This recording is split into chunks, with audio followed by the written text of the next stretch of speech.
देवतुलाइयो माँ शक्ति। आज साजा चंद्र कुमार क्रमांक है 1257, दिन रविवार, तारीख 6 जुलाई 2025। आज हमारे बीच में आदरणीय कैब साहब जो retired additional commissioner income tax है। आज आपका जो विषय है संतुलित जीवन कैसे जिए, how to live a balance life, part 63। इससे पूर्व 62 पार्ट ले चुके हैं। आप ज्यादा सुन लेते आदरणीय अफसर से निवेदन करते हैं कि आज का उद्बोधन जारी करें। आदरणीय अफसर। बहुत बहुत धन्यवाद आदरणीय विशल जी। आज बहुत दिनों बाद इस प्लेटफॉर्म पे मेरा उद्बोधन हो रहा, बीच में कुछ ना कुछ ऐसा होता रहा कि नहीं कर पाए।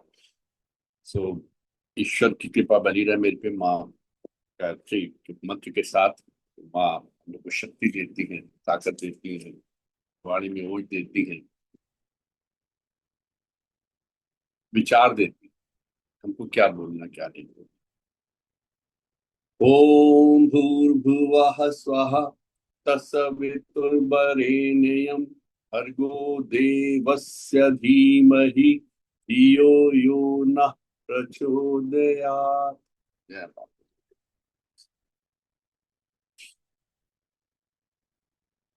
तो आज के उद्बोधन का प्रारंभ करते हैं। How to balance your life, किस तरीके से स्वयं को बैलेंस करें, अपने आप का तनाव मुक्त रखें, जीवन को कैसे सुगम बनाएं। असल में देखें तो जीवन सबका सुगम है। सबकी अपनी अपनी परिस्थिति, सब अपने भाग्य के अनुसार, सब अपने कर्मों के अनुसार अपने स्थान पर हैं, और सबको उनके कर्म के अनुसार कह लीजिए या उनकी आवश्यकता के अनुसार प्राप्त है। एक भगवान है जिसने सबको जन्म दिया है। आप देखिए, जैसे हम लोग परिवार में कहते हैं ना कि एक ही परिवार के ये भाई हैं, सगे भाई हैं, एक ही माँ के सब बच्चे हैं, सगे के भाई बहन कहलाते हैं। और इसी तरीके से इस ब्रह्मांड में हम लोग जितने भी जीव जंतु, सिर्फ मनुष्य नहीं, जितने भी जीव जंतु, चाहे वो जलचर हो, चाहे वो स्थल पे हो, चाहे हवा में हो, कहीं भी हो, कुछ भी हो, कीड़े मकोड़े, सब उस ईश्वर की संतान है। तो सब मान के चलिए, जब हम सब उस एक ईश्वर की संतान हैं, तो हम सबका आपस में कोई ना कोई संबंध है। जब हम सबका आपस में संबंध है, तो हम सब लोग कह लीजिए सहृदय रहें, एक दूसरे के प्रति एक दूसरे का सम्मान करें, एक दूसरे की भलाई सोचें। कहते नहीं, जब आप कहीं भी जाते कि हमने मेरे हृदय के भगवान, आपके हृदय के सभी जितने लोग भी उपस्थित हैं, उनके भगवान को प्रणाम करते हैं। हम सब सब सब भाई बहन है, सब ईश्वर की कृपा है, सब उसी एक ही पिता के पुत्र हैं, एक ही सोर्स से सब आ रहे हैं। कोई अलग नहीं, बल्कि माध्यम अलग अलग, योनियां अलग अलग, लेकिन स्रोत एक ही। उस स्रोत का सम्मान करें, एक दूसरे का सम्मान करें, और जीवन में तनाव का कोशिश करें कि कम से कम कर सकें। जीवन है, वो अच्छाइयां भी होंगी, बुराइयां भी होंगी, कष्ट भी होंगे, दुख भी होंगे, परेशानियां भी आएंगी, समस्याएं भी आएंगी, उनके हल भी आएंगे, समाधान भी आएंगे। जैसे कहते हैं ना, वैक्यूम नहीं हो सकता। वैक्यूम मतलब कहीं पर भी खाली पर नहीं हो सकता। अगर कहीं आप कहीं से ऑक्सीजन कम हुई तो कहीं बाहर से हवा आ जाएगी, कमरे में कम हुई बाहर से आ जाएगी। आप जैसे कपाल भाती करते हैं, कपाल भाती में कहा जाता है कि आपको सिर्फ सांस बाहर ही बाहर छोड़नी है, अंदर नहीं लेनी। लेकिन अंदर कहीं वैक्यूम नहीं होता, आप बाहर ही बाहर अपने प्यास से सिर्फ बाहर सांस छोड़ते हैं, लेकिन वो अपने आप सांस अंदर जाते हैं, अंदर वैक्यूम क्रिएट नहीं होता। इसी तरीके से जीवन में भी हर तरह की परिस्थितियां आएंगी, कभी जीवन वैक्यूम हो ही नहीं सकता। जब तक ये जीवन है, जब तक ये सांसें चल रही हैं, कुछ ना कुछ कर्म करते रहना पड़ेगा, पुरुषार्थ करते रहना पड़ेगा। सांस लेना भी एक पुरुषार्थ है, जीवित रहना भी एक पुरुषार्थ है, अपने आप को संभाल के रखना भी एक पुरुषार्थ है। तो आज की शुरुआत इसी से करते हैं कि स्वयं को किस तरीके से संभाल के रखें। हम इस संसार में आए हैं, अगर पूछा जाए कि हमारा लाइफ पार्टनर कौन है, हमारा सबसे करीबी कौन है, ऐसा कौन सा शख्स है जो जिसको हम सबसे नजदीक से जानते हैं, तो कोई कहेगा पत्नी, कोई कहेगा माता पिता, कोई भाई बहन बताएगा, कोई बच्चे बताएगा। लेकिन सत्य ये है कि हमारा अपना शरीर, हम स्वयं ही अपने लाइफ पार्टनर। हम इस शरीर के साथ पैदा हुए और इस शरीर के साथ ही जाएंगे। ये शरीर हमारे साथ ही जाएगा, हम आपस में कभी अलग नहीं होंगे। और ये अस्तित्व सिर्फ शरीर का नहीं है, हमारा अस्तित्व तीन चीजों से, तीन मुख्य चीजों से मिलकर। पहला तो ये शरीर, स्थूल शरीर जो हम देख रहे हैं। दूसरा वो मन, हृदय, दिमाग, हमारी सोच, हमारे विचार। और तीसरा हमारी आत्मा। ज्यादातर हमने देखा कि हम किसी चीज की भी केयर नहीं करते, अपने आप को हवाओं के भरोसे छोड़ के, खाओ जो मिल रहा खा लिया, जो मिल रहा पहन लिया, ओढ़ लिया। समय का ध्यान नहीं रखा, कोई नियम नहीं बनाए, कोई किसी तरह की एक्सरसाइज नहीं करनी, कोई योग नहीं करने। उससे शरीर खराब, जो मिला जो अच्छा लगा जुबान को वो खा लिया, उसके कॉन्सिक्वेंसेस नहीं देखे, परिणाम नहीं देखे कि हमारे शरीर के लिए अच्छा है या बुरा।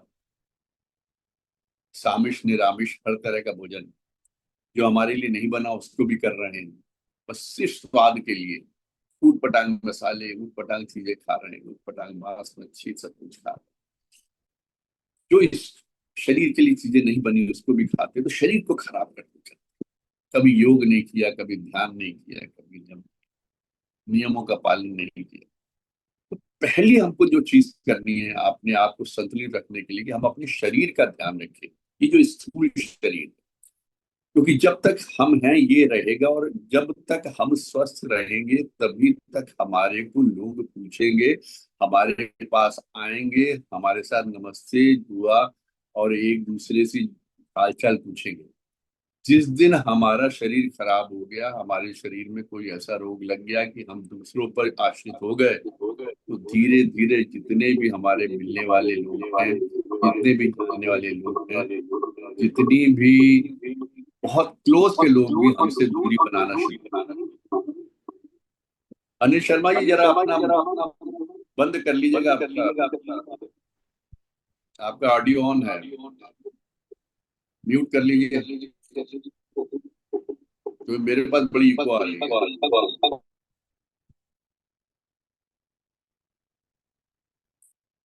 देखिए अनिल शर्मा जी, आप कुछ कर सकते हो तो आप करिए, क्योंकि मेरे पास इको आ रही है, हम बोल नहीं पा रहे हैं इसमें।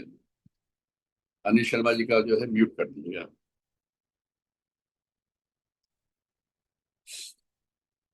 तो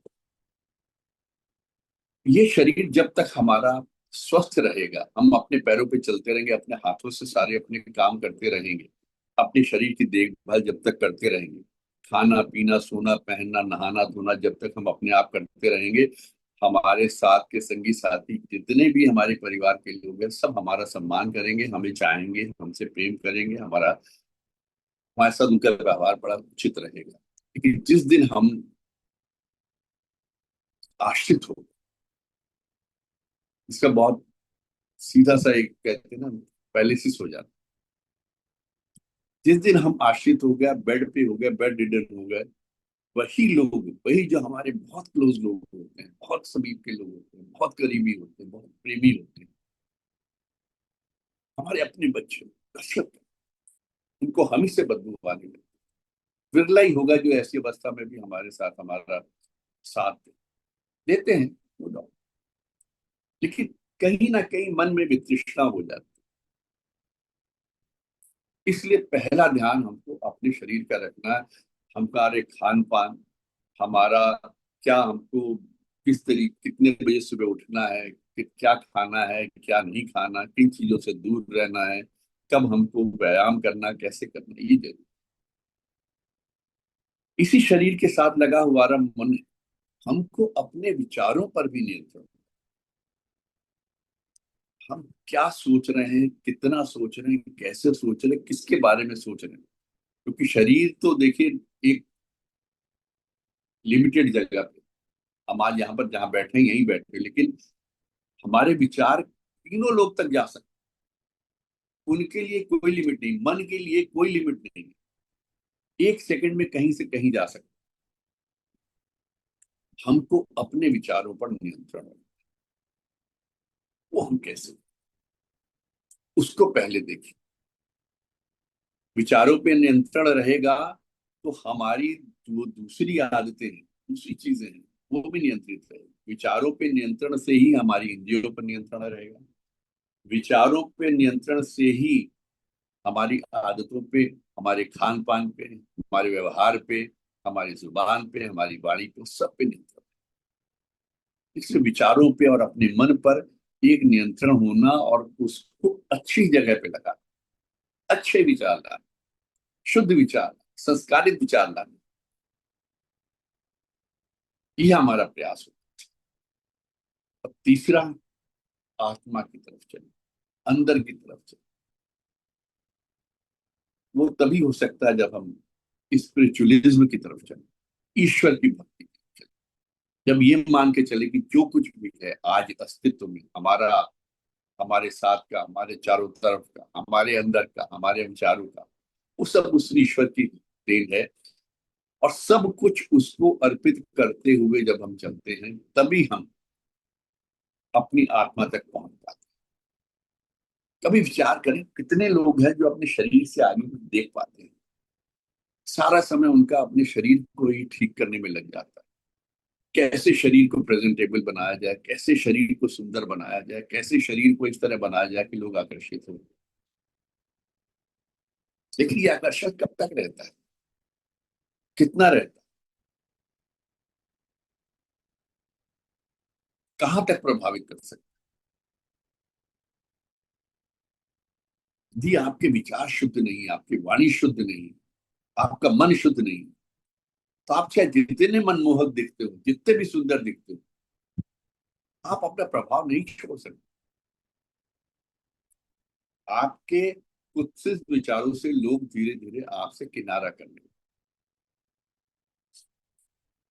इसमें एक बड़ी सुंदर कथा है। देखिए, कथा भी मैं बीच बीच में इसलिए कह देता हूँ, कहानियां इसलिए सुना देता हूँ कि जब किसी बात को किसी कहानी के साथ बताया जाता है तो कम से कम उस कहानी के द्वारा जो संदेश दिया जाता है वो सीधा हृदय तक पहुंचता है। एक कथा चल रही थी, उसमें कुछ नवयुवक भी बैठे हुए थे, नवयुवतियां भी बैठी हुई थी, बाकी भीड़ तो थी। जो प्रवचन दे रहे थे उन्होंने एक लड़के को एकदम से खड़ा करके पूछा, स्मार्ट लड़का था, 24-25 साल की एज होगी, उससे पूछा खड़े होकर कि अगर तुम सड़क के ऊपर जा रहे हो और सामने से कोई बहुत सुंदर लड़की दिखाई दे तो तुम क्या करोगे। उनका साहब उसका चेहरा देखेंगे। उससे कहा जब बगल से निकल जाएगी तो क्या उसे पीछे मुड़ के देखोगे। उसने अगर मेरी पत्नी मेरे साथ में नहीं होगी तो सब पीछे मुड़ के भी देखूंगा, अगर बहुत सुंदर चेहरा है। उसने कहा उसके बाद वो तुम्हें कितने दिन तक याद रहेगी या कितनी देर तक याद रहेगी। सब बहुत ज्यादा देर तक नहीं, घर जाऊंगा भूल जाऊंगा कि रास्ते में कोई रोज ही कोई ना कोई मिलता है, कोई ना कोई दिखता है। तो बहुत सुंदर लड़की भी याद नहीं रहेगी साहब, नहीं याद रहेगी। कितनी सुंदर लड़कियां रास्ते में निकलती गुजर जाती तो कहाँ याद रहेगी। उनका कि अच्छा सपोज मैंने तुमको एक पैकेट दिया और ये कहा कि तुम जयपुर से बॉम्बे जा रहे हो, ये वहां मेरे मिलने वाले हैं, ये पुस्तकों का पैकेट तुम उनको जाकर पहुंचा दें। तुम जाते हो बॉम्बे, जाते हो, पहुंचते हो, तुम उनको फोन करते हो, वो तुमको अपना एड्रेस देते हैं कि तुम यहाँ पे आ जाओ, और बताते हैं किस तरीके से आना है। तुम वहां पहुंचते हो, वहां जाके देखते हो कि वो बहुत बड़ा घर है, बहुत बड़ा बंगला है, बाहर काफी चौकीदार खड़े हैं, गार्ड्स खड़े हैं। जब तुम अंदर संदेशा भेजते हो कि तुम आए हो तो वो खुद बाहर निकल कर आते हैं, तुम्हारा स्वागत करते हैं, तुमको अंदर ले जाते हैं, तुमसे पैकेट ले लेते हैं, तुम्हारा धन्यवाद करते हैं, तुम्हारे साथ बड़ा अच्छा बोलते हैं, तुमको भोजन के लिए आमंत्रित करते हैं, भोजन किए बिना तुम्हें जाने नहीं देते। भोजन करने के पश्चात तुमसे पूछते कि तुम वापस कैसे जाओगे, और तुम जब कहते हो कि मैं तो 3 व्हीलर से आया हूँ, टैक्सी से आया हूँ, तो कहते हैं ठीक है, मेरा वाहन है, मेरा ड्राइवर है, वो आपको छोड़ आएगा, वो आपको आपके गंतव्य तक छोड़ के आता है। और जब आप वहां पहुंच रहे होते हैं, ड्राइवर आपको उतारता है तो वो आपको फोन करके पूछते हैं कि आपको रास्ते में कोई तकलीफ तो नहीं। तो वो व्यक्ति आपको कब तक याद है? ऐसे व्यक्ति तो जीवन पर्यंत याद रहेंगे। अमित शाह, दोनों का देखिए, सुंदर चेहरा जितना भी सुंदर हो, वो आपके ऊपर अमिट छाप नहीं छोड़ सकता। अभी देखा अभी भूला। लेकिन अगर किसी का व्यवहार सुंदर है, तो वो आपको जीवन पर्यंत याद रहता है। और आप कहीं भी किसी के साथ भी वार्ता कर रहे होते हैं, तो उस व्यक्ति के बारे में आपके हृदय से, आपके मन से अच्छे शब्द ही निकलते। इसलिए अपने आचरण पे ध्यान देना चाहिए, अपने व्यवहार पे ध्यान देना चाहिए। चेहरा कैसा है कैसा नहीं, शरीर कैसा है कैसा नहीं, इस पे हमारा नियंत्रण नहीं है। हम स्वयं अपनी मर्जी से अपना चेहरा लेके पैदा नहीं हुए हैं, अपनी मर्जी से अपना शरीर लेके पैदा नहीं हुए हैं। ये और बात है कि बाद में उसका नियंत्रण हम पे है कि हम उसको सौष्ठव रखें, उसको स्वस्थ रखें, हष्ट पुष्ट रखें, नियंत्रित रखें। ये हमारे हाथ में अवश्य है कि किस चेहरे के साथ पैदा हुए, किस रंग के साथ पैदा हुए, इस पे हमारा अधिकार कब था। किस परिवार में पैदा हुए, इस पर हमारा अधिकार कब था। ये तो हम अपने प्रारब्ध के अनुसार आए ना, अपने कर्मों के अनुसार आए हैं। ईश्वर ने हमें जहां भेजा, हम तो वहीं पहुंचेंगे ना। हम कर क्या सकते हैं? हम अपने व्यवहार को अच्छा, अपने आचरण में अच्छी चीजें ला सकते, सुंदर आचरण बनाइए। आप कहीं भी जाएंगे आपका स्वागत होगा, कहीं भी जाएंगे। और ये सब कैसे हो सकता है? अच्छा व्यवहार और अच्छा आचरण अच्छे विचारों के साथ हो सकता है, अच्छे संस्कारों के साथ हो सकता है, अच्छी सोच के साथ हो, अच्छे मन के साथ।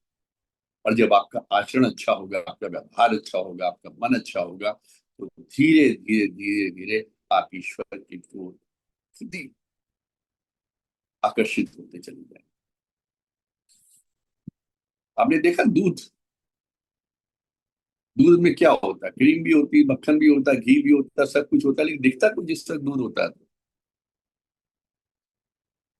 दूध में पानी डाल दीजिए और पतला होता जाएगा, लेकिन आपको पता ही नहीं चलेगा पानी कितना चला गया। अब उसी दूध को आप खटास लगा के दही बना दीजिए, आपके सामने दही के रूप में आ गया, ठोस स्थिति में आ गया। अब उस दही को मथिए, मथने के बाद आपके सामने मक्खन आ जाएगा, और जल या उसकी छाछ पतली वाली वो अलग हो जाएगी। अब उस मक्खन को छाछ पे रहने दीजिए, देखिए मक्खन उस छाछ के ऊपर तैरता रहता है। उससे अलग भी है, लेकिन उसी के अंदर रहने के बावजूद भी उससे अलग दिखता है। तैर, घी बन जाएगा तब भी तैरेगा। हमको अपने अस्तित्व को उस मथना है। सिर्फ दूध बने नहीं रह जाना, जैसे ही आप भेज दिए गए थे वैसे रहे। अपने आप में ईश्वर की भक्ति का वो कहते हैं जामन लगाइए, दही में परिवर्तित होगा। और उसको मथिए, मथ कर मक्खन बनाइए अपने अस्तित्व को। जब मक्खन बन जाके अपने आप को उसी इसी संसार के अंदर, ये जो जल है ना जिसके अंदर मक्खन तैरता है, इसकी जो पतली छाछ है, वही संसार है। संसार में रहिए, लेकिन इससे विरक्त रहिए, अलग रहिए। रहते हुए सारे कर्म करिए, सारे पुरुषार्थ करिए, लेकिन उसमें घुलिए मिलिए नहीं। आपको पुरुषार्थ करने, सारे कार्य करने, अपने सारे कर्तव्यों का निर्माण निवारण करना, किसी कर्तव्य से भागना नहीं है। संन्यास लेके घर नहीं छोड़ना, सारे कर्म करने हैं, लेकिन निस्वार्थ भाव से, निष्काम भाव से, ये मानते हुए कि हम इस संसार के साथ, संसार में है, मुझे कर्म कर, लेकिन हम इस संसार से अलग है, हम ईश्वर के साथ लगे। जब वो स्थिति प्राप्त हो जाएगी, तब हम कहीं जाकर अपनी आत्मा को देख सकते, तब हम अपनी आत्मा को पहचान सकते, तब हम जान सकते हैं कि हम कौन हैं। हम उस ईश्वर का अंश हैं। हम स्वयं वह ईश्वर का अंश होते हुए हम स्वयं ईश्वर का एक स्वरूप हैं। हमारी आत्मा उस ईश्वर का स्वरूप है, कुछ अलग नहीं है। सब कुछ यही है, सब कुछ इससे ब्रह्मांड, वो ईश्वर भी यही है, हम उसी के अंदर हैं। और अपने उन्होंने हमको जो कर्तव्य करने को दिए थे, हम उन कर्तव्यों को कर रहे हैं और उन कर्तव्यों को करते हुए आगे। ये है सर अपने आप में इंप्रूवमेंट करना, ये सेल्फ मैनेजमेंट। किस तरीके से अपने आप को अच्छा, बेहतर और बेहतर और बेहतर बना। कई लोग कहते हैं कि सर मैंने पूरे 30 साल लगा दिए, मंदिर रोज जाता रहा और इन 3 साल 30 सालों में मैंने कभी 3 साढ़े 3 हजार सत्संग अटेंड किए, लेकिन उन 3 साढ़े 3 हजार सत्संगों में क्या क्या बातें बताई गई मुझे आज याद नहीं। वो मेरे जीवन में कहीं नहीं आई। मुझे आज एक भी याद नहीं। तो मुझे लगता है कि मान लीजिए जो 30 साल तक मंदिरों की चक्कर लगाए, मंदिरों में घूमा या मंदिरों में पूजा अर्चना के लिए रोज जाता रहा, वो सब बेकार था। मैंने जो 3 साढ़े 3 हजार सत्संग अटेंड किए भी बेकार रहे। बड़ा अजीब सा दृश्य है ये, कोई इस तरह की बात करे। इसका एक बड़ा सुंदर जवाब आया। ये सत्य घटना है, इसमें कुछ अलग नहीं है। इसका ये जवाब आया, एक दूसरे जो अखबार में लिखने वाले थे, उन्होंने कहा कि मेरे विवाह को 35 वर्ष हो गए। मेरी पत्नी ने इन 35 वर्षों में रोज सुबह दोपहर शाम मेरे को अलग अलग तरह का भोजन पका कर दिया। उस भोजन को मैंने ग्रहण किया। मुझे अब बिल्कुल याद नहीं है कि उन 35 वर्षों में उसने किस टाइम में कौन सा भोजन बनाया था, किस टाइम कौन सी डिश बनाई थी, किस टाइम का क्या मेनू था, मुझे कुछ याद नहीं। लेकिन अगर आज मैं स्वस्थ हूँ, आज मैं जीवित हूँ, आज मैं सबके सामने बैठा हूँ, अपने परिवार की समाज की सेवा कर पा रहा हूँ, तो उन्हीं 35 वर्षों में अपनी पत्नी के बनाए हुए भोजन की वजह से ही हूँ, जो मुझे रोज 3 टाइम दिए जाते रहे। उसी तरह से अगर हमने पिछले 3 वर्षों में मंदिरों में चक्कर लगाए, सत्संग सुने, तो हमारा जो स्पिरिचुअलिज्म है ना हमारा, अगर ये जीवित है उसी की वजह से, अदरवाइज हम लोग स्पिरिचुअली डेड हो जाते। इट हार्डली मैटर्स कि इस प्रोफेशन में क्या बात कही क्या नहीं कही। पहले भी हम आपको कई बार बता चुका कि एक गुरु जी ने अपने शिष्य को कहा जाओ छन्नी में जल भर लाओ। वो गया, तो जब तक लेके आया तो बूंदे ही लगी रह गई, तो जला ही नहीं पाया। फिर बार बार कहें जल भर के ले आओ। शिष्य ने कहा कि आप छलनी दे रहे हैं जल भरने के लिए, जल तो भर नहीं रहा, मैं यहाँ पे बार बार मेरी यहाँ तक लाता हूँ और सब बेकार हो जाता है। उन्होंने कहा तू देख तेरी छलनी का क्या हाल हुआ है। तो पहले कितनी गंदी थी, मिट्टी वगैरह लगी थी, धूल लगी थी, इतनी बार तो आया गया है, जल्दी से जल भरने का प्रयास किया है, तेरी छलनी चमकने लगी, साफ सुथरी हो गई। तो मंदिरों में जाने से या प्रवचन सुनने से या अच्छे विचारों को सुनने से, अच्छे उद्बोधनों को सुनने से कहीं ना कहीं हमारा स्पिरिचुअली हम जीवित रहते हैं, हमारे अंदर की भावनाएं जीवित रहती हैं, हम ईश्वर के करीब रहते हैं। क्योंकि आप जब भी सोचा हम, हमारी प्रवृत्ति, हमारी हमारी जन्म, हमारा एग्जिस्टेंस किसकी वजह से, मतलब विधि के हाथ सब लोग बंधे हुए हैं, हमारे हाथ में तो एक पल एक कदम आगे बढ़ाने के लायक नहीं है। बड़ी अकड़ होती है, मैं ये कर सकता हूँ, मैं वो कर सकता हूँ, और वो चाहता है तो एक अटैक आता है, इस तरह पे पड़ जाते हैं, अगला कदम नहीं उठने को। कितने हम लोग ने इधर वीडियोस देख डाले कि अभी रिसेंटली एक वीडियो देखा था कि साहब दुकान पे बैठा हुआ ज्वेलर, उसके एंगेजमेंट हुई थी 6 दिन पहले, उसने पानी के लिए बोतल उठाई, पानी नहीं पी पाया, पहली बोतल गिर गई और उसका हार्ट फेल हो गया, ये एक्सपायर। उसके पहले एक वीडियो देखा कि रेस्टोरेंट में गए, खाना मंगाया, खाना लगा है, वो जब तक पहला कौर उठाते उसी वक्त हार्ट अटैक है, वो एक्सपायर हो गया। अपने हाथ में इतना भी नहीं है कि हम एक घूंट पानी पी सके, एक और भोजन कर सके, वो भी ईश्वर चाहता है, उसने हमारी अस्तित्व को बचाए रखा, अगर वो बचाएगा तभी हो पाएगा, अगर वो चाहेगा तभी हो।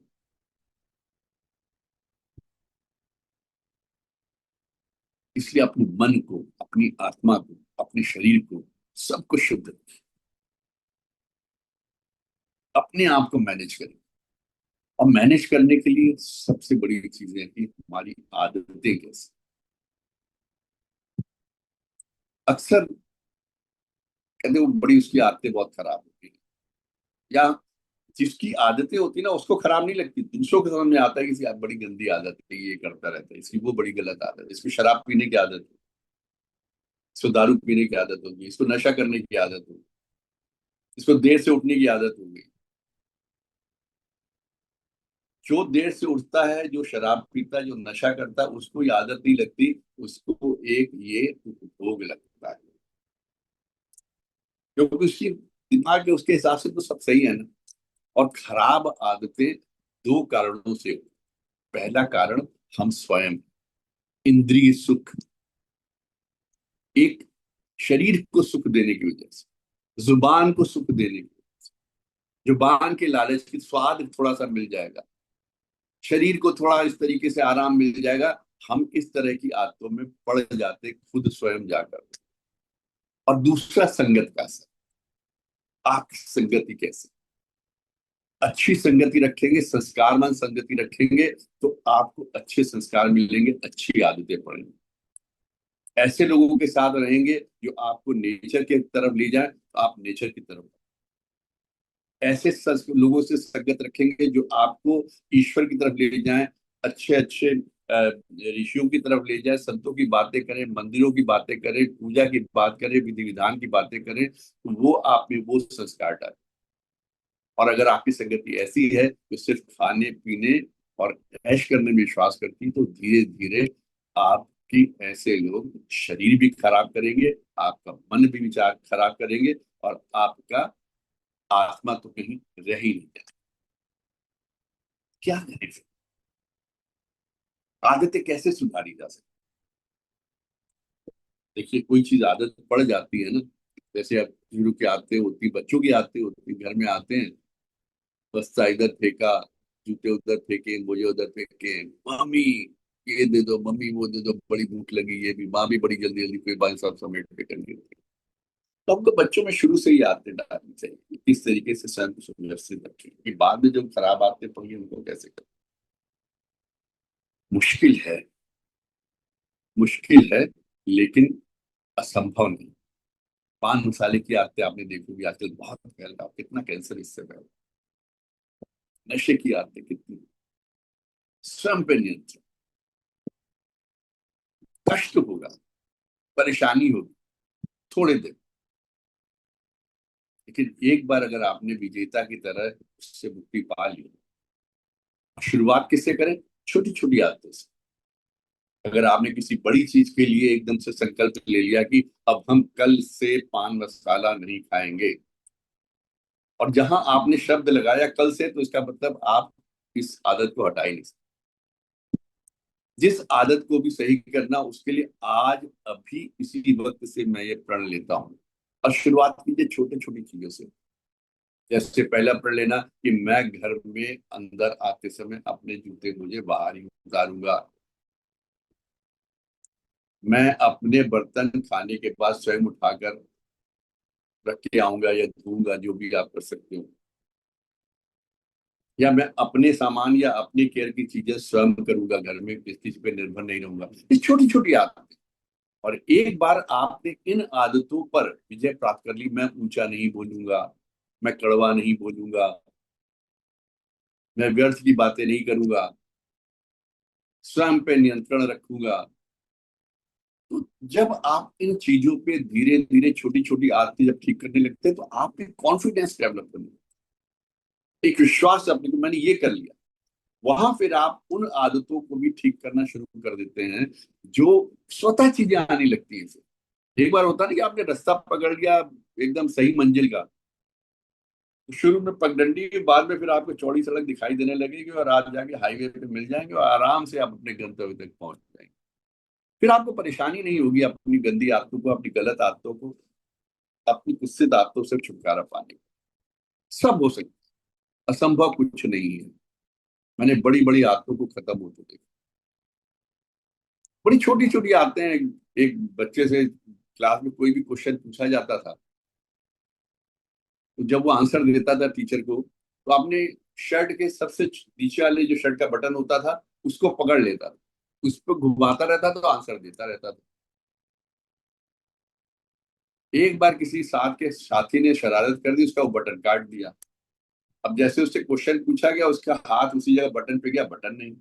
उसको उसका रिप्लाई आता था, आंसर आता था, लेकिन आदत से मजबूर लड़खड़ाने लगा, बोलने में हड़बड़ाने लगा।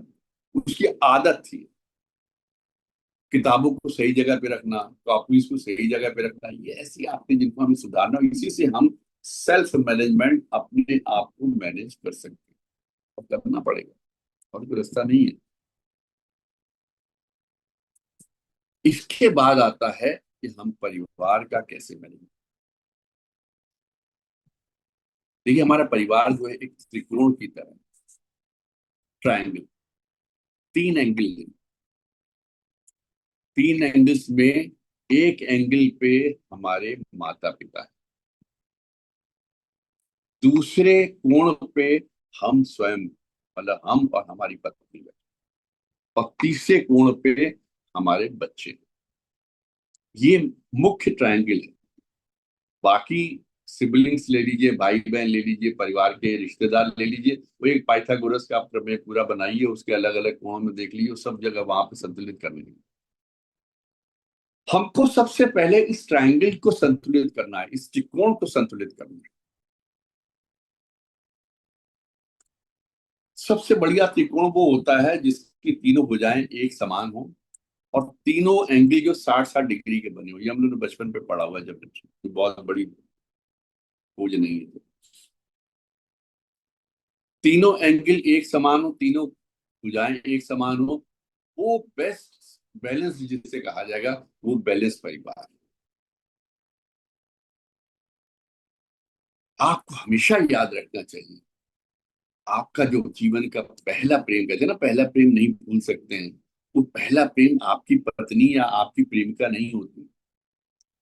पहला प्रेम आपकी माँ और आपके पिता होता है। आपका पहला प्रेम वो माँ होती है जिसने आपके पैदा होने से पहले, आपके पैदा होने के 9 महीने से पहले जैसे गर्भ धारण किया, उसका आपके प्रति मोह आ गया, आसक्ति आ गई। 9 महीने तक उसने बिना देखे आपकी पूरी केयर की, और उसी क्षण से जब गर्भ धारण हुआ, उसी क्षण से आप अपने पिता के मस्तिष्क में विराजमान हो गए। वहां मोह आ गया, वो आपके लिए चिंतित रहने लगा, और आपके पैदा होने के 9 महीने पहले से वो आपके कैरियर के बारे में, आपके भविष्य के बारे में सोचने लगा। वो है जीवन का पहला प्रेम। पहला प्रेम कभी मत भूलिएगा जीवन में। अपने माँ बाप को कभी मत, हमेशा उनकी रिस्पेक्ट करें। आपने जीवन में बहुत तरक्की कर ली हो, बहुत बड़े आदमी बन गए हो, बहुत बड़ा पद मिल गया हो, बहुत धन कमा लिया हो, बड़ा अच्छा व्यवसाय चल रहा हो, लेकिन अपने माँ बाप के हमेशा नजदीक रहिए, अपने पेरेंट्स के नजदीक रहिए। मैं शब्दों को मेरे ध्यान से सुनिएगा, मैं कह रहा हूं अपने पेरेंट्स के नजदीक रहिएगा, ये नहीं कह रहा कि उनको अपने नजदीक रखिएगा। मैं ये कह रहा हूं उनके साथ रहिएगा, मैं ये नहीं कह रहा हूं कि उनको साथ रखिएगा। उनको साथ रखने का मतलब हो गया कि आप उनसे बड़े हो गए, आप में अहम आ गया कि मैं उनको साथ रखूं। नहीं, अगर आप अपने माता पिता के सानिध्य में रहते हैं, उनके साथ एक ही छत के नीचे रहते हैं, तो आप समझ लीजिए आप पर ईश्वर की बड़ी कृपा है। मुझे बहुत प्रसन्नता होती है जब बड़ी एज का कोई हमारा साथी मिलता है और बताता है माँ, बापूजी और माता जी घर पे हैं, स्वस्थ हैं। कितना बड़ा सहयोग है उनके जीवन में। हम ईश्वर को इधर उधर ढूंढते रहते हैं। जिसने हमको पैदा किया उसी एक ईश्वर ने हमको पैदा किया, हम उसकी तरफ भागते हैं। जिन माता पिता ने हमको पैदा किया, घर पे बैठे हुए उनको भूले जा रहे हैं। उनके साथ बातें की थी, उनको समय दीजिए, उनको महसूस कराइए कि आप उनकी बहुत इज्जत करते हैं, बहुत केयर करते हैं। उनको ये एहसास ही ना होने दें कि वो अब किसी काम के नहीं हैं। आप हमेशा उनको महसूस कीजिए, कराइए कि वो आज भी उतने ही इंपॉर्टेंट आपके लिए जितने तब थे जब आप उंगली पकड़ के उसे चलना सीख रहे थे। देखिए कितना आशीर्वाद मिलता है ईश्वर का। साक्षात ईश्वर स्वरूप माँ बाप घर पे कोई कष्ट हो उनको, कोई शारीरिक कष्ट हो, कोई बीमारी हो, सबसे पहले भाग के जाइए, उनके स्वास्थ्य का परीक्षण कराइए। उनको महसूस होगा वो अभी भी इम्पोर्टेंट है। उनकी कोई आवश्यकता है, चश्मा बनवाना है, कपड़ा बनवाना है, जूते हैं, मोजे हैं, कुछ भी, कहीं भी आप खुद देखते रहिए, दवाई है, कुछ भी कमी। अब आगे बढ़ के सबसे पहले अपने को छोड़ के उनको पहले काम को देखिए। देखिए कितना आशीर्वाद।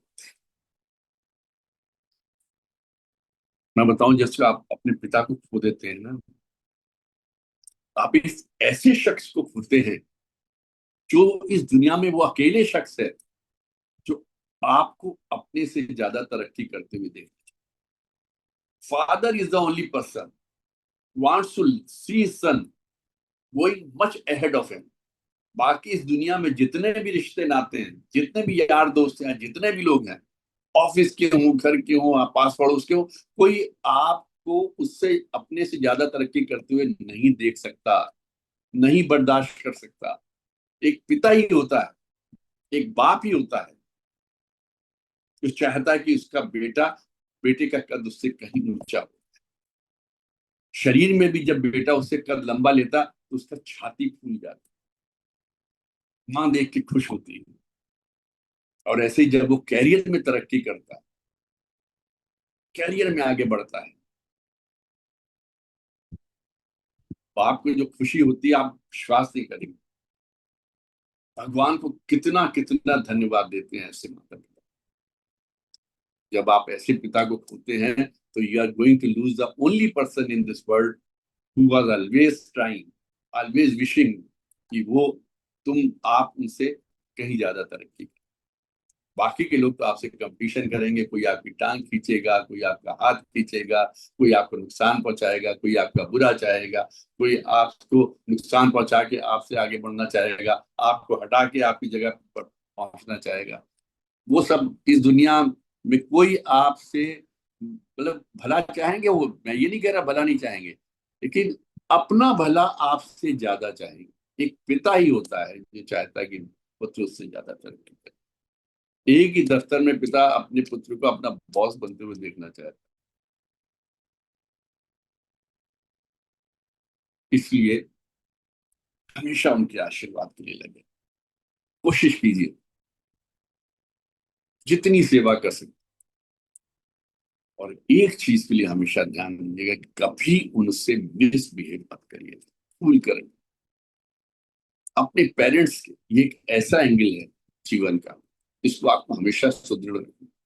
उनको कभी महसूस ना हो कि आप उनकी बेइज्जती कर रहे हैं, उनके साथ मिसबिहेव कर रहे हैं, आप उनसे ऊंची आवाज में बात कर रहे हैं। वो हैं जिनकी वजह से आप इस दुनिया में आए हैं। ईश्वर ने उनको आपके अस्तित्व के लिए माध्यम चुना था। सबसे पवित्र माध्यम वही थे आपके लिए, सबसे उचित माध्यम वही थे। ऐसे माध्यम जिसको ईश्वर ने चुना था आपके लिए, आप उनके लिए डिसरेस्पेक्टफुल कैसे हो सकते? सोचिए ही नहीं, कभी सपने में भी मत सोचिएगा। कभी कुछ गलत भी कह दें उस वक्त सुन लीजिए, बाद में प्रेम से अपनी बात कह दीजिए, वो अलग बात। कभी मिसबिहेव मत करिए, कि मिसबिहेव करना पता नहीं आपको किस गर्त तक ले, शायद जीवन भर आप माफ नहीं कर सके। और ये तब समझ में आता है जब आप उनको खो चुके हो, कि माता पिता आप अपने जीवन काल में खोते हैं। आप उनको अपने सामने बूढ़े होते हुए देखते हैं और उसको उनको चाहते हुए देखते हैं। उनके जाने के बाद उनकी एक एक चीज याद आती, क्या कहते थे, क्या चाहते थे, आपके लिए क्या सोचते थे। हमेशा सेवा करें। दूसरा एंगल है हमारा अपना पति पत्नी। वहां आपको एक बड़ा अच्छा समन्वय बना के रखना है। अपने जीवन को भी देखना है, अपनी पत्नी के जीवन को भी देखना, परिवार को भी देखना, एक बड़े अच्छे से मैनेज करना। यहाँ पर बिहेवियर बहुत काम है, आचरण बहुत काम है, विश्वास एक दूसरे के प्रति, एक दूसरे पर विश्वास रखना, एक दूसरे के प्रति विश्वास रखना। अगर पत्नी के बारे में पति को कुछ पता चले, कोई गलत बात बाहर का आदमी बताए, और पति के बारे में पत्नी को कोई बाहर का आदमी बताए, तो विश्वास नहीं करना चाहिए। आपस समझ में बैठकर अपनी गलत फहमी को दूर करना चाहिए। बाहरी आदमी का क्या मतलब पति पत्नी के रिश्तों में। पति पत्नी का जो रिश्ता एक अपने आप में पूरा संसार होता है, जिससे हम आने वाले संसार का निर्माण करते हैं, नेक्स्ट जनरेशन होती है।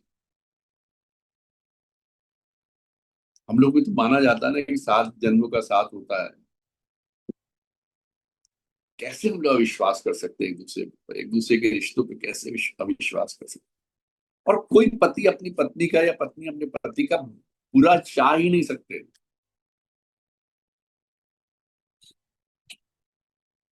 सोच ही नहीं सकते। कोई पत्नी नहीं सोच सकती कि उसका पति का कहीं कुछ नुकसान हो जाए। 10-10 बार बनाए लेगी, ईश्वर से बार बार उसकी तरक्की के लिए, उसकी प्रोग्रेस के लिए, उसके स्वास्थ्य के लिए, उसके अच्छी जीवन शैली के लिए, उसकी तरक्की, दफ्तर में हो, प्रमोशन मिले, अच्छा धंधा हो, अगर बिजनेस में है तो अच्छा बिजनेस चले। हमेशा ईश्वर के सामने घंटियां बजा बजा के आरती कर करके प्रार्थना करें। आपस में व्यवहार अच्छा रखें। यहाँ ये ध्यान दें कि अपने इन दिनों को, जब शरीर चल रहा यानी जवानी के दिनों, शादी के बाद के 10, 15, 20 साल तक, जब तक शरीर में ताकत है, इस समय को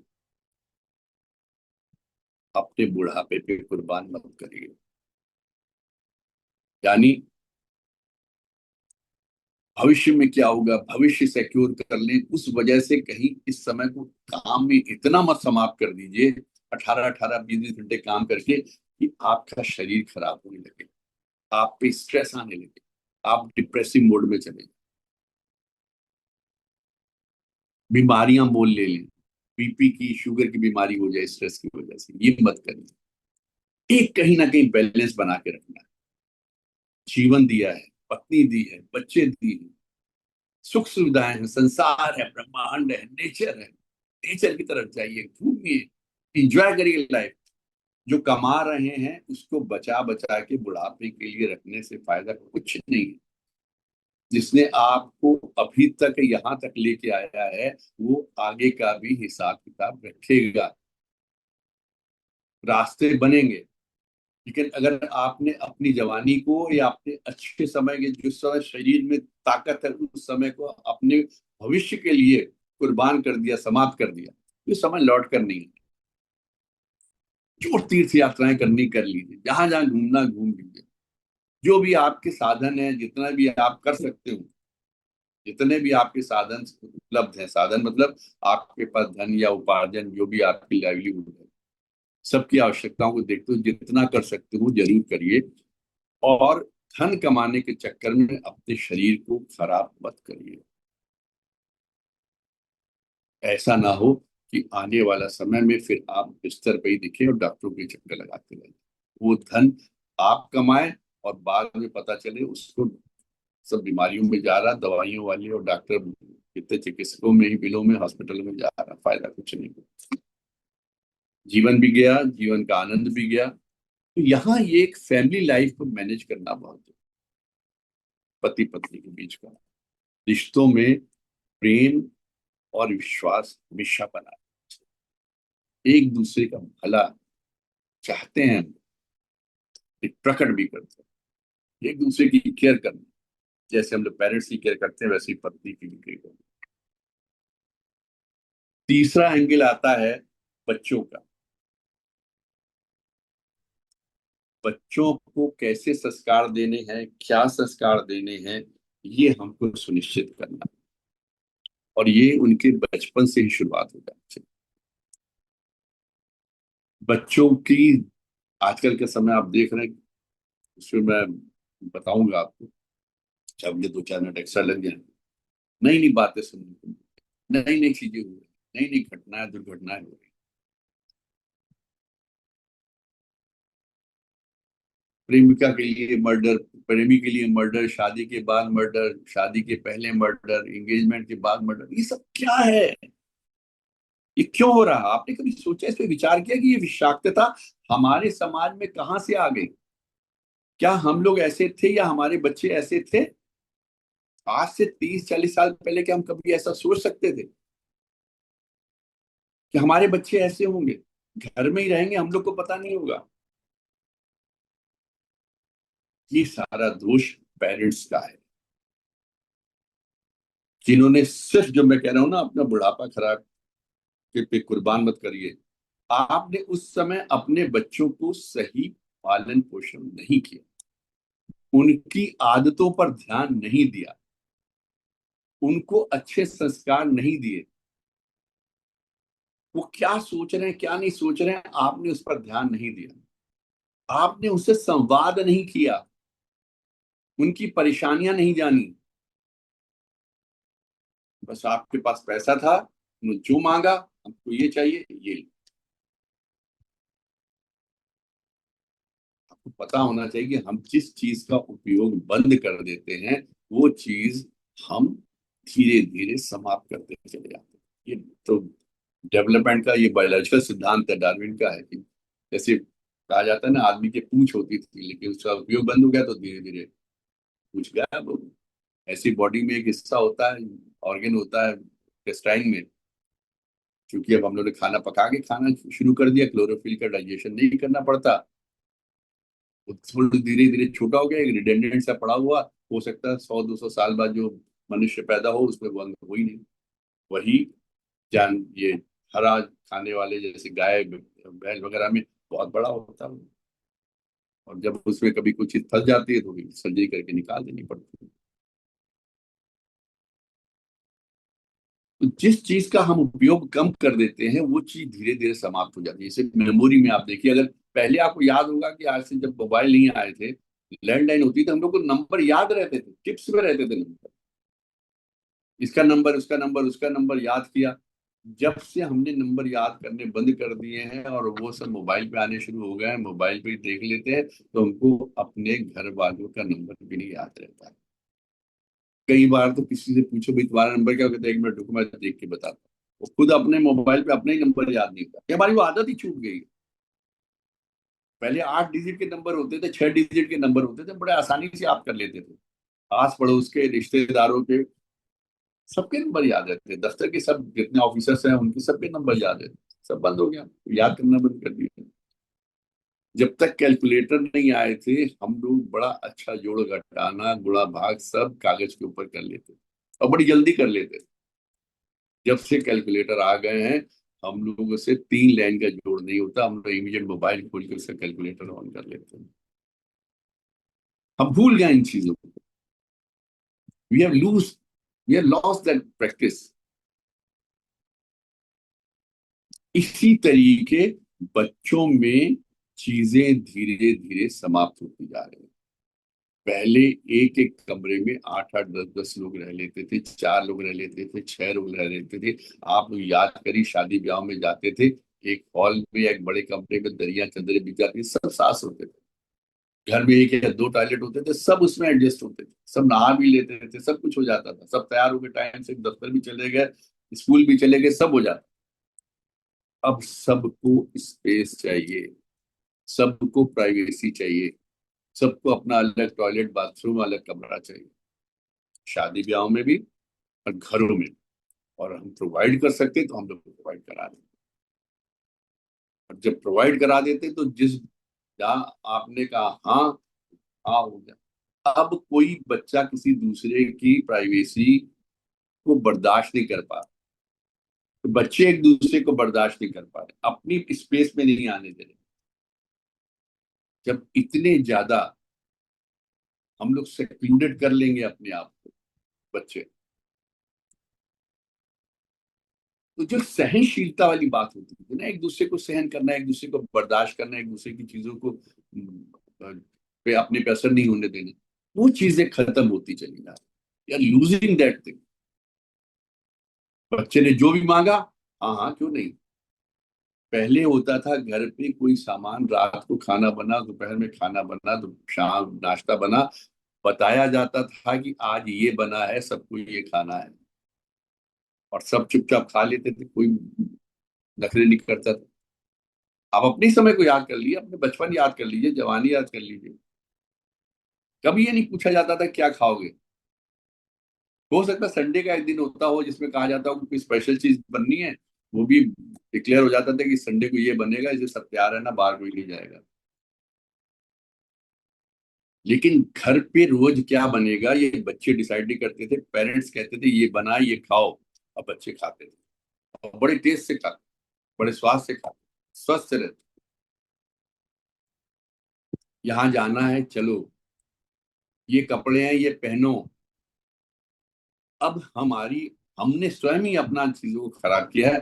बच्चों से पूछ लेते हैं क्या खाओगे, क्या बना दे, अब उनकी चॉइस पूछने लगे। जब आप बच्चों में, छोटे छोटे बच्चों में शुरू से ही आते डाल देंगे कि आप उनकी हर बात मान रहे हो, उनसे पूछ रहे हैं, और बनाते बनाते सब उसने कहा नूडल्स खाएंगे, आपने नूडल्स बना रहे, नूडल्स बनाते बनाते उसका एकदम से मूड चेंज हो जाएगा। नहीं मुझे मम्मी नूडल्स नहीं खाने हैं, मुझे तो पराठा चाहिए।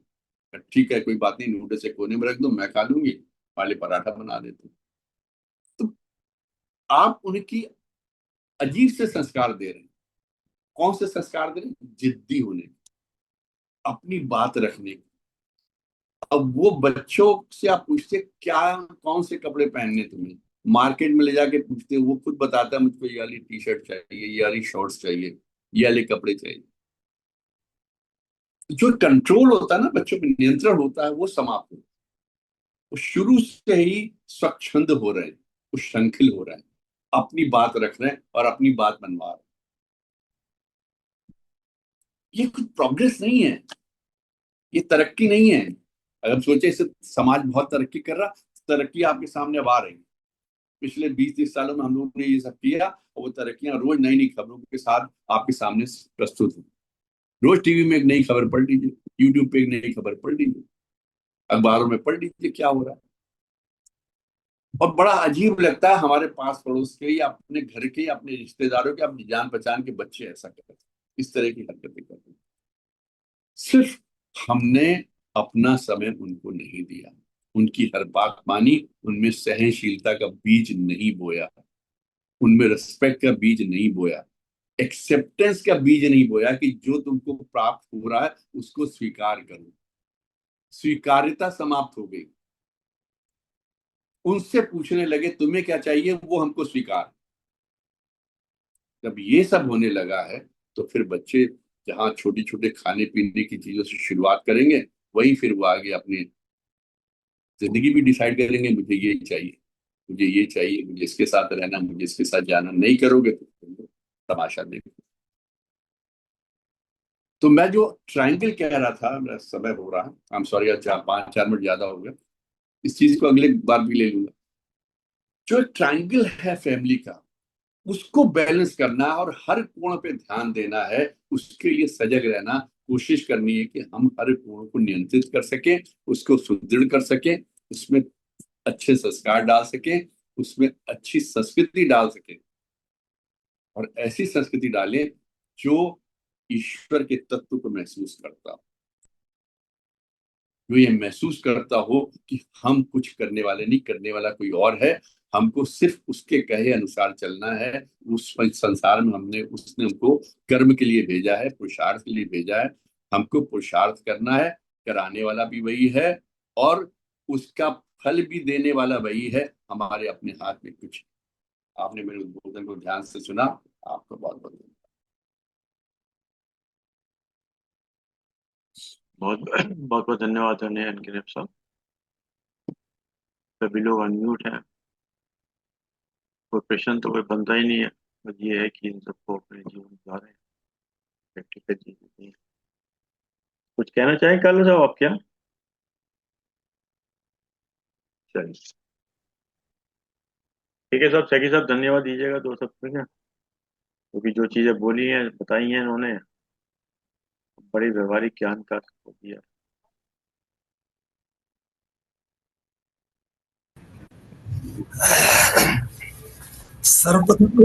सर्वप्रथम धन्यवाद आदरणीय अरुण शर्मा जी। आपका प्रयास रहता है कि हमारे तक स्वादिष्ट चिंतन पहुंचे। आज आदरणीय एनके नायब साहब का 63वां उद्बोधन था संतुलित जीवन पर। आपने बहुत ही प्रैक्टिकल नुक्ते बताए हैं संतुलित जीवन जीने के। आपने शुरुआत बहुत सुंदर शुरुआत करी कि हमारा अपना साथी कौन है। तो शरीर मन और आत्मा को लेके आपने आगे अपना संतुलित जीवन के नुक्ते बताए। सबसे अच्छा नुक्ता आपने बताया कि संसार में रहना है परंतु संसार का नहीं बनना, हमें अपनी आत्मा का पहचान करके कार्य करने हैं। और बहुत से नुक्ते बताए, तो हम आपका धन्यवाद करते हैं और उसका लाभान्वित होते हैं। इस बात मामले में हम आपको आज के उद्बोधन के लिए बहुत बहुत धन्यवाद देते हैं सचिव। बहुत बहुत धन्यवाद आदरणीय केसरी साहब, बहुत बहुत धन्यवाद आदरणीय एनके साहब, आपने समय निकाल समय दिया, हम आपके आभारी हैं। और जूम के लोगों का विशेष रूप से धन्यवाद कि आपने समय निकाल समय दिया। जैसा कि एक विषय के साथ और 3 बारों के साथ अपनी बात समाप्त करते हैं आज चर्चा। इंसान भले ही खुद को बहुत ताकतवर समझे,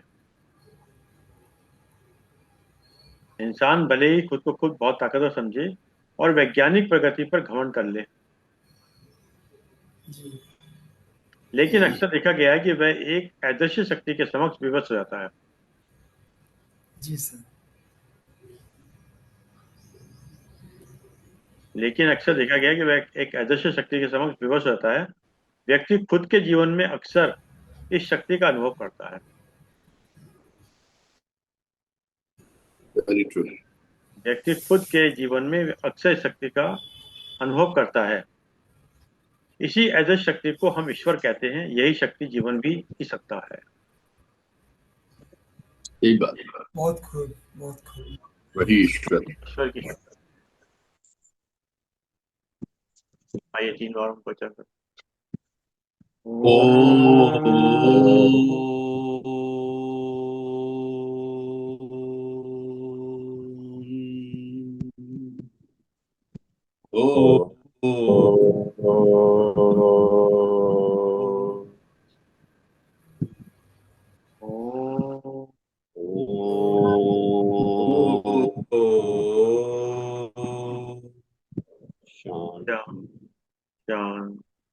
शांति शांति शांति।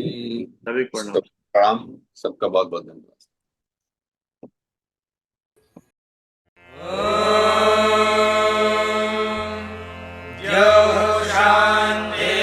शान्तिरन्तरिक्षं शान्तिः पृथिवी शान्तिरापः शान्तिरोषधयः